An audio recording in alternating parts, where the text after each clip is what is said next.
Hermanos, recordemos un poco el contexto de la carta. Los Gálatas habían estado siendo confrontados por Pablo, ya que estaban siendo seducidos por falsos hermanos que los querían reducir o regresar a la esclavitud, presionándolos a cumplir la ley y las tradiciones, en especial la ley ceremonial, comidas, días de fiesta, ritos y ordenanzas, para ganar el favor divino. Es decir, estaban agregando obras al Evangelio y tratando de vivir la vida cristiana por las obras de la ley, llenándose de cargas, ignorando la obra del Espíritu. Y Pablo fervientemente defiende la verdad del Evangelio en los capítulos 1 y 2. Y como vimos el sermón pasado en el capítulo 3, a partir del versículo 15, Pablo cambia de tono exhortativo a un tono más compasivo y condescendiente.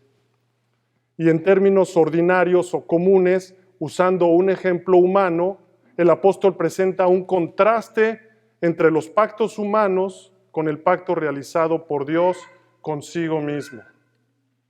En resumen, Pablo les explica a los Gálatas que el pacto previo hecho por Dios con la simiente, que es Cristo, no había sido eliminado por la ley, que llegó siglos después de ser confirmado varias veces por Dios mismo. Y les presentó argumentos. La confirmación de la promesa, teniendo a Cristo como su enfoque, la simiente, el tiempo o la cronología de los pactos, es decir, la ley dada 430 años después de la confirmación de la promesa, pero sobre todo el carácter y la superioridad de un pacto realizado por Dios consigo mismo. Con estos argumentos surgiría una pregunta obvia que estaba en la mente de los Gálatas y también de nosotros. Y Pablo se anticipa a darle respuesta. Título del sermón: ¿para qué sirve la ley? Hoy veremos cómo Pablo, inspirado por el Espíritu Santo, nos da la respuesta a esta pregunta que estaba en la mente de los Gálatas y, como dije, quizá también está en nuestras mentes. Por lo tanto, hoy veremos para qué sirve la ley. Hoy veremos 3 puntos que nos responden a esta pregunta. El punto número 1, el propósito de la ley. El punto número 2, el mediador de la ley. Y el punto número 3, los resultados de la ley. Versículo 19. Entonces, ¿para qué sirve la ley? Esta palabra entonces une los argumentos que acaba de dar Pablo con la pregunta que está en sus mentes y que él mismo hace.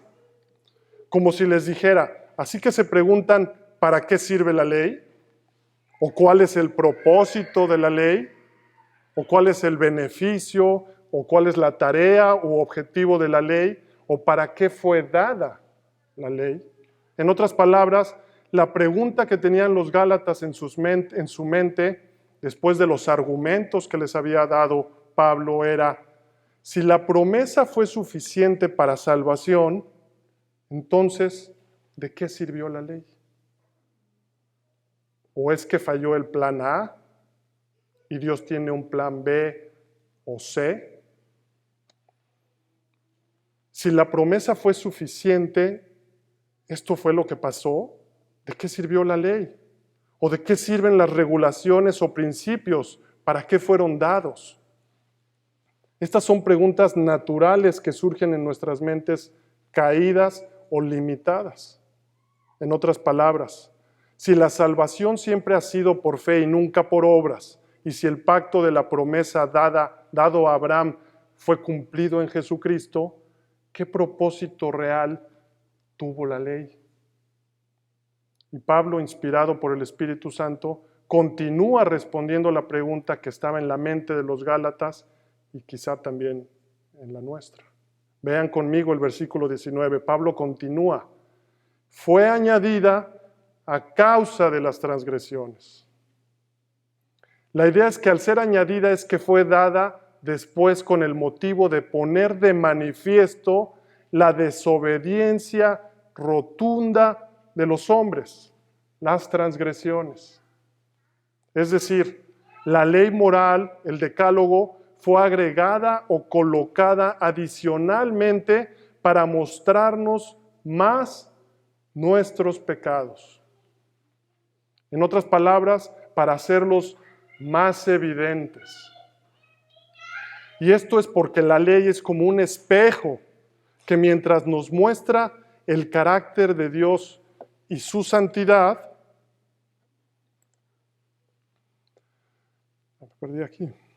mientras nos muestra el carácter de Dios y su santidad,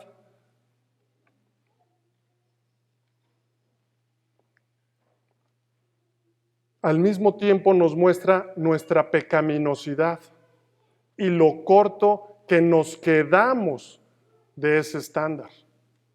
Y los israelitas a quienes les fue entregada la ley, aunque fueron escogidos para ser el pueblo especial de Dios, eran pecadores como cualquier hombre y como tú y yo ahora.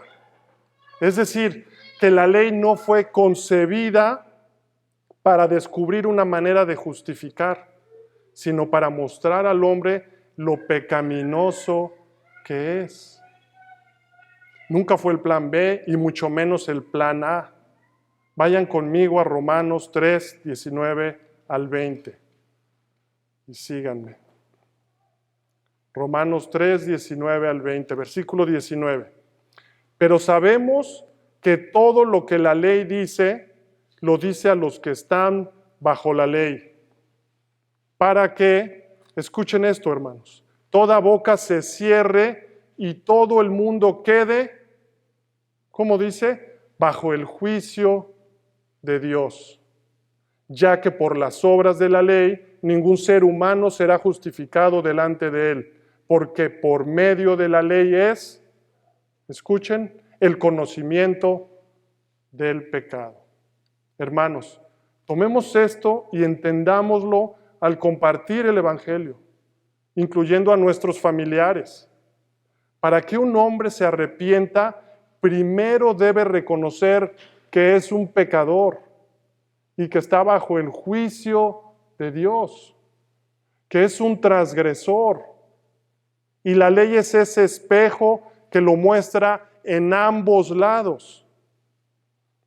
El carácter santo de Dios y el carácter pecaminoso del hombre.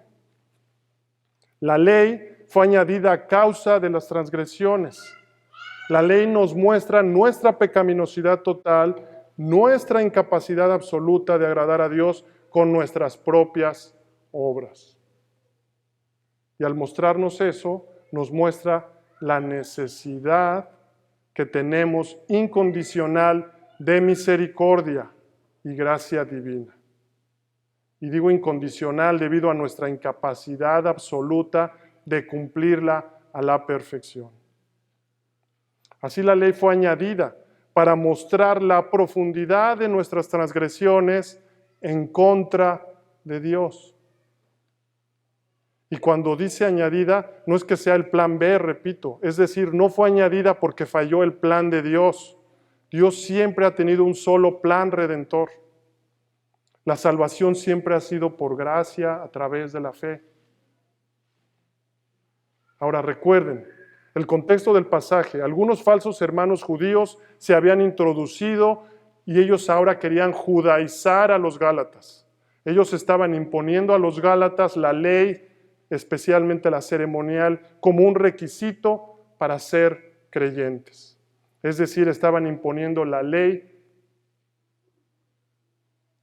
y en especial aquella parte de la palabra de Dios que prescribía a los judíos como nación hacer ceremonias, ritos como la circuncisión y ordenanzas que debían realizarse en la adoración a Dios como pueblo apartado, presionándolos a vivir por la ley para ser justificados. Pero estas ceremonias y ordenanzas eran símbolos que no salvan, sino que apuntaban a Cristo. porque la ley fue dada para llevarnos a la culpa insoportable, dejándonos con la boca cerrada y la conciencia que no podemos evadir de que tenemos la necesidad de un Redentor. La ley fue dada formalmente en el monte Sinaí con el propósito de dar convencimiento de pecado. Pablo dice, yo no hubiera llegado a conocer el pecado si no hubiera sido por medio de la ley, porque yo no hubiera sabido lo que es la codicia si la ley no hubiera dicho, no codiciarás. Romanos 7:7. El hombre históricamente desde la caída ha suprimido o violado su conciencia. Y Pablo entendió, al hacerse conciencia a través de la ley, que la codicia era una transgresión. Cuando la ley le mostró el 10º mandamiento, Éxodo 20:17, no codiciarás, enfática y específicamente.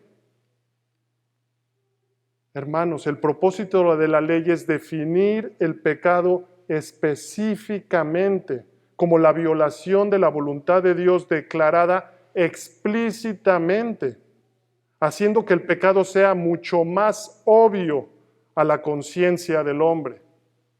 Escuchen, no es suficiente solo decir, sí, soy un pecador como todos, porque siempre le agregamos o escuchamos que se le agrega esa frase, ¿verdad? Como todos. Es necesario ponerle cara y nombre específico para definirlos, porque la ley fue añadida con ese propósito, revelarnos nuestras transgresiones, nuestros pecados específicos. Y en aplicación, hermanos, no podemos hacer la ley a un lado. Estaríamos desechando esa herramienta o medio que lleva al hombre a Cristo. Estaríamos menospreciando el carácter santo de Dios. Regresemos a Gálatas 3. Pablo lo explica más adelante en el versículo 3, en el versículo 24 del mismo capítulo. La ley fue dada como nuestro ayo para llevarnos a Cristo, a fin de que fuésemos justificados por la fe. Porque las demandas imposibles de la ley tienen el propósito de mostrarnos cuánto hemos roto las normas de Dios y así llevarnos a convicción de pecado y a buscar su gracia mediante la fe en su Hijo. Hermanos, siempre que me detengo a observar la ley, me doy cuenta de que no solo he cometido unos cuantos errores en mi vida, porque lo específico de la ley me muestra mis pecados a detalle, mientras más los observo. Me hacen una radiografía, así como Martín Lutero se sentía al ver su imposibilidad de cumplir la ley. Y esta imposibilidad nos lleva a Cristo en fe, como nuestro único Salvador, y que respondamos a Él en agradecimiento y amor a Él como nuestro Salvador.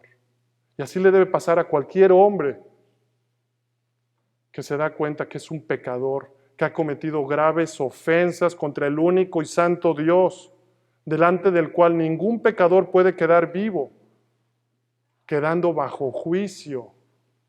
Tal como David en el Salmo 51:4, contra ti solo he pecado y he hecho lo malo delante de tus ojos.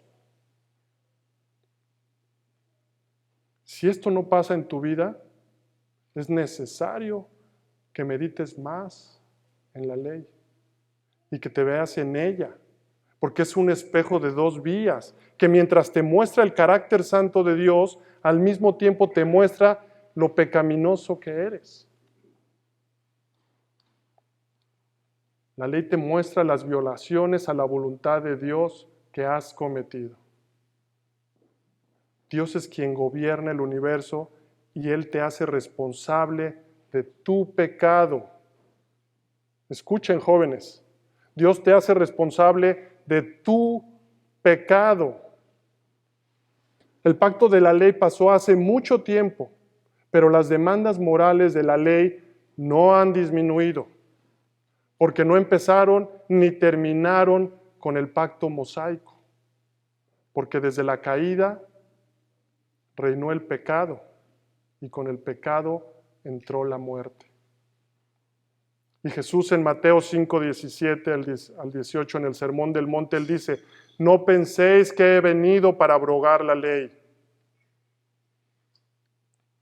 Por esa razón, hermanos, sigue siendo de gran importancia la predicación de las normas morales y éticas de la ley, a fin de llevar a los hombres a Cristo.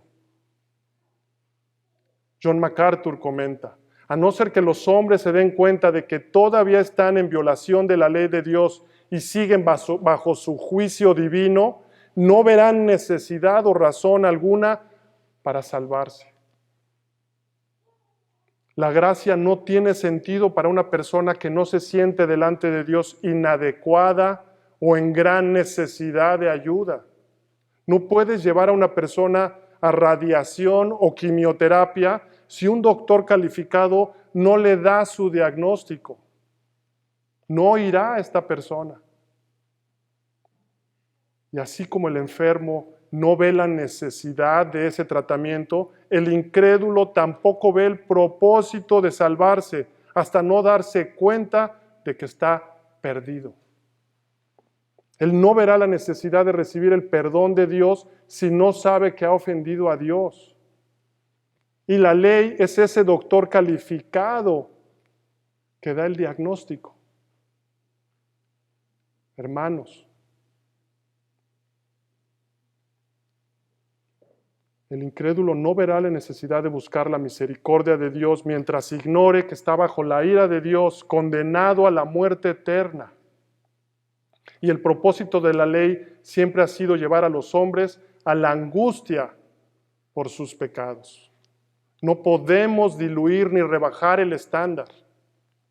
Y por la gracia del Evangelio, tener un deseo irresistible de recibir perdón de pecados, que Dios en su gracia soberana ofrece a quienes se dan cuenta de su condena, se arrepienten y creen. Por eso Pablo dice que la ley a la verdad es santa y el mandamiento santo, justo y bueno. Romanos 7:12. La ley te revela el estándar divino y solo te apunta a lo que únicamente la gracia puede producir. En aplicación para nosotros. Nosotros, al entender el propósito de la ley, debemos también amarla, porque es nuestra guía, nuestro tutor que nos muestra el carácter santo de nuestro Dios y nos lleva a Cristo. La ley es santa, justa y buena. El salmista en 176 versículos hace 179 referencias a la ley y a la palabra de Dios, santa de Dios. Y en los versículos 172 al 176 termina diciendo esto. Versículo 172. Hablará mi lengua tus dichos, porque todos tus mandamientos son justicia. Esté tu mano pronta para socorrerme, porque tus mandamientos he escogido. He deseado tu salvación, oh Jehová, y tu ley es mi delicia. Viva mi alma y te alabe, y tus juicios me ayuden. Y escuchen esto, hermanos, cómo termina el Salmo 119. Versículo 176. Yo anduve errante como oveja extraviada. Busca a tu siervo, porque no me he olvidado de tus mandamientos. En aplicación para nosotros, debemos amar la ley de Dios como el salmista, porque ella nos muestra el carácter de nuestro Dios y al mismo tiempo nos refleja el nuestro, que se queda corto del estándar y nos lleva a Cristo. Y sí, quizá muchos te llamarán legalista, porque amas la ley del Señor y quieres obedecerla y buscar la santidad. Si hoy estuviera aquí el salmista, le llamarían legalista. Pero no te intimides, porque ¿a quién quieres agradar? ¿A tu Señor o al hombre? Que podamos decir, hermanos, como el salmista dice: oh, cuánto amo yo tu ley. Todo el día es ella mi meditación. Ahora, hermanos, Pablo continúa el versículo 19. Hasta que viniese la simiente a quien fue hecha la promesa. Dios nunca tuvo un plan B o C. El plan redentor siempre ha sido mediante la promesa de fe en Cristo. Y el pacto mosaico o sinaítico fue añadido para llevarnos a Él, a la simiente. El propósito de la ley no fue erróneo y tampoco fue para reemplazar la promesa de redención por gracia a través de la fe en Cristo. La ley no fue concebida para descubrir otra manera de justificar diferente a la promesa, sino fue añadido para ayudarlo y de esta manera guiar a los pecadores a Cristo, por medio del cual podían ser perdonados y justificados. Hemos visto el propósito de la ley, ahora veamos el mediador de la ley. Versículo 19. Y fue ordenada por medio de ángeles, en mano de un mediador. Dios dio el pacto de la ley a través de mediadores. Primero por medio de ángeles y luego por ellos a través de Moisés al resto del pueblo. Dios fue el autor y dador del pacto de la ley. Y Él estuvo presente con Moisés en el monte Sinaí cuando fue dado en Éxodo 19, versículos 18 al 24. Pero de una manera que no se explica del todo. La ley fue dada por Dios a Moisés por medio de ángeles. En Hechos 7:53 leemos la predicación de Esteban a los judíos. Yo lo leo. Versículo 53. Vosotros que recibisteis la ley por disposición de ángeles y no la guardasteis. Cuando Dios entregó la ley no vino solo, vino con una multitud de ángeles. En el Salmo 68:17 lo vemos también. Los carros de Dios se cuentan por veintenas de millares de millares. El Señor viene del Sinaí a su santuario. La idea es que aquí el salmista está mencionando una multitud de ángeles de millares que participaron en esta entrega. Vean el versículo 19. Y fue ordenada por medio de ángeles en mano de un mediador. En Deuteronomio 33:2 leemos. No vayan, yo lo leo. Es Moisés bendiciendo a las 12 tribus antes de morir. Dijo: Jehová vino de Sinaí y de Seir les esclareció. Resplandeció desde el monte de Parán y vino de entre 10 millares de santos, con la ley de fuego a su mano derecha. Jehová entregó la ley, es decir, fue entregada por la Trinidad, Dios Padre, Dios Hijo y Dios Espíritu Santo. Y lo hizo por medio de millares de ángeles. No les puedo decir cómo lo hizo o cómo se veía, pero así lo hizo. Así como les habló y ellos entendieron, igualmente así se las entregó. Y la entrega fue en un contexto aterrador y prohibitivo para ellos. Dios advirtió al pueblo que no se acercara al pie del monte ni traspasara el límite. Él les dice: no sea que haga en ellos estrago. Vean la parte final del versículo 19 de nuestro pasaje. Y fue ordenada por medio de ángeles en mano de un mediador. Pablo les está diciendo a los Gálatas que la entrega de la ley fue un evento que requirió una corte celestial y un mediador terrenal, Moisés.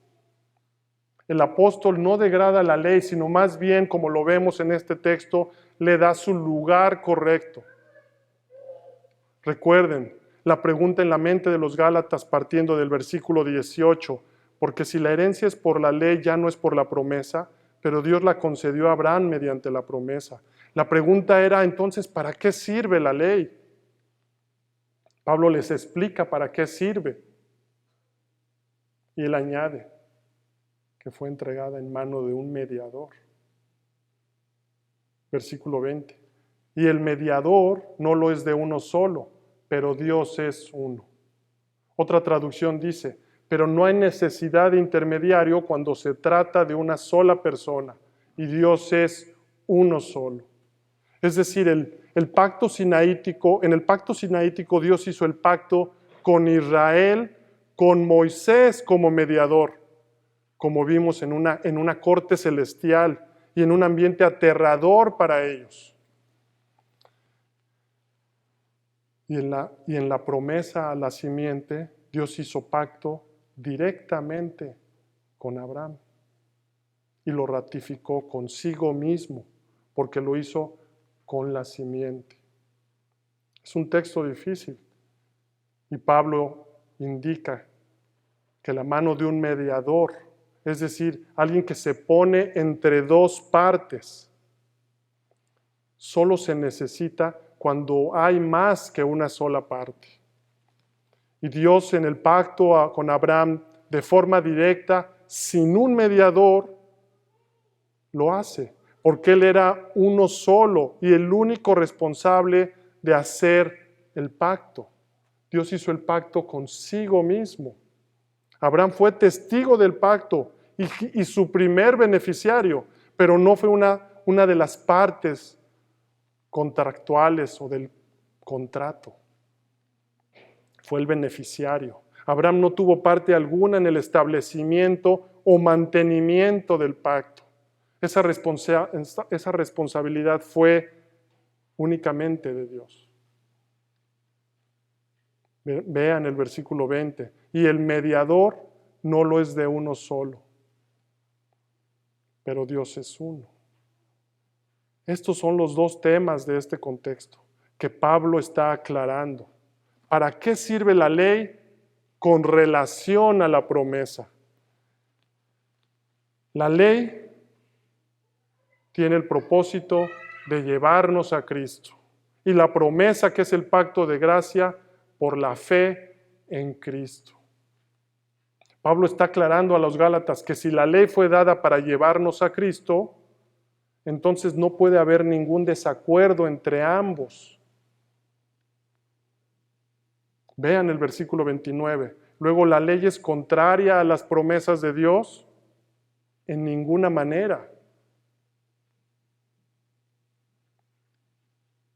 Hemos visto el propósito de la ley y el mediador de la ley. Ahora veamos los resultados de la ley. Versículo 21. Luego, ¿la ley es contraria a las promesas de Dios?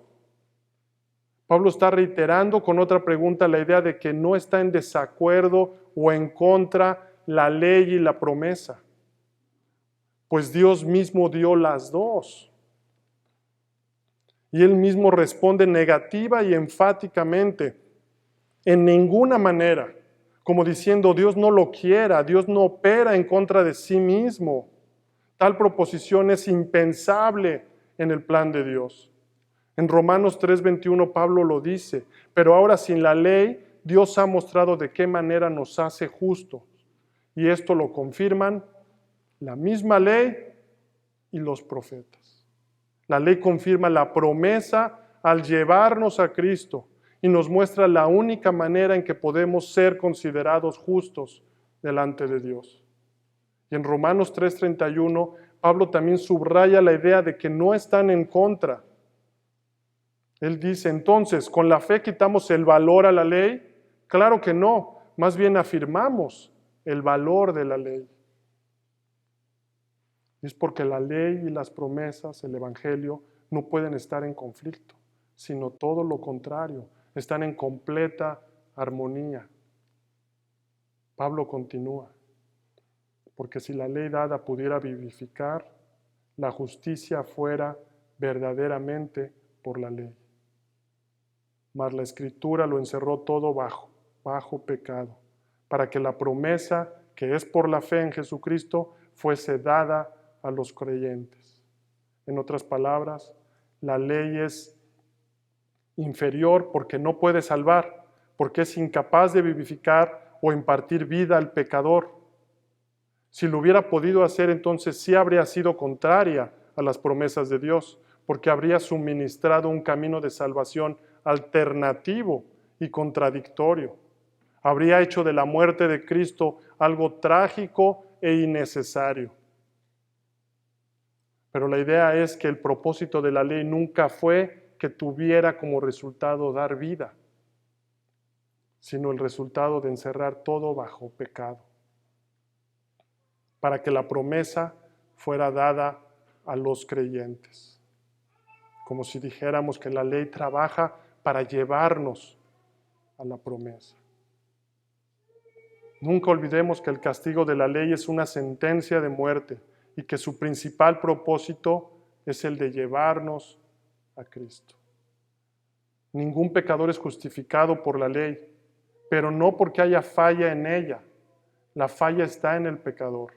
La ley es santa, justa y buena. Pero las demandas de la ley hacen que ella sea un medio para llevarnos a la fe en la obediencia perfecta de Cristo. Aplicación para nosotros, hermanos. Entendamos que finalmente la ley y la promesa fueron dadas por Dios. Y no hay nada que recibamos de Dios que sea malo o que esté de más. Y entonces podemos decir como el salmista: oh, cuánto amo yo tu ley. Todo el día es ella mi meditación. Y me lleva a Cristo, a mi Salvador. Descansemos solo en Cristo. Versículo 19. Entonces, ¿para qué sirve la ley? Fue añadida a causa de las transgresiones, hasta que viniese la simiente a quien fue hecha la promesa, y fue ordenada por medio de ángeles en mano de un mediador. Y el mediador no lo es de uno solo, pero Dios es uno. Luego, ¿la ley es contraria a las promesas de Dios? En ninguna manera, porque si la ley dada pudiera vivificar, la justicia fuera verdaderamente por la ley. Mas la Escritura lo encerró todo bajo pecado, para que la promesa que es por la fe en Jesucristo fuese dada a los creyentes. Oremos, hermanos. Padre Santo, venimos delante de ti, Señor.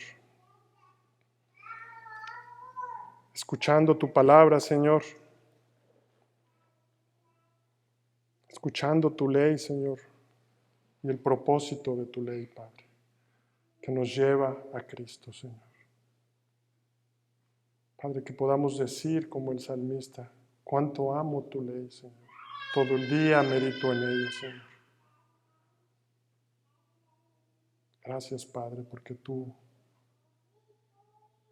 nos guías, Señor. Tú eres misericordioso con nosotros, paciente y lleno de gracia, Señor. Te alabamos y te glorificamos por quien eres, Señor. Bendice a tu iglesia, Señor. En el nombre de Jesús. Amén.